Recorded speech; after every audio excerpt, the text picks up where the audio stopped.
Telinga nyeri dan pendengaran kurang setelah naik pesawat? Nah, ini adalah pertanyaan dari Bagus. Jadi Bagus ini mengalami pendengaran yang menurun dan nyeri pasca naik pesawat. Pertanyaannya kenapa kok bisa seperti ini? Ini kita sebut dengan airplane ear, yaitu gangguan fungsi tuba Eustachius yang gagal untuk menyamakan tekanan di depan dan di balik gendang telinga. Kalau pada kondisi ini, disarankan untuk minum obat pilek yang dijual bebas dan minum obat pereda nyeri, misalkan asam mefenamat dan paracetamol.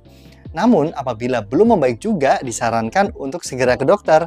Ada tips nih supaya tidak terjadi airplane ear.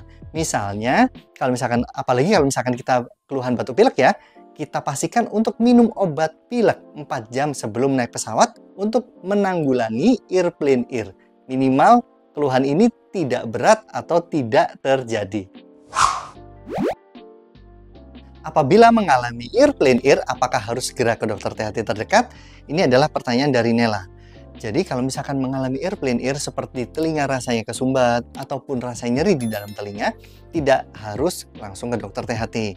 Bisa mengkonsumsi obat pilek yang dijual bebas dan mengkonsumsi obat pereda nyeri misalkan asam mefenamat atau paracetamol. Dilihat nih dalam waktu 1-2 hari. Apabila dalam waktu 1-2 hari membaik, pada kondisi ini tidak perlu ke dokter THT. Tapi kalau misalkan berlangsung lama, kita harus ke dokter THT untuk memastikan nih memang betul-betul karena airplane ear atau enggak. Nanti dokternya akan mengevaluasi dan menangani pengobatan sesuai dengan pemeriksaan pada saat itu.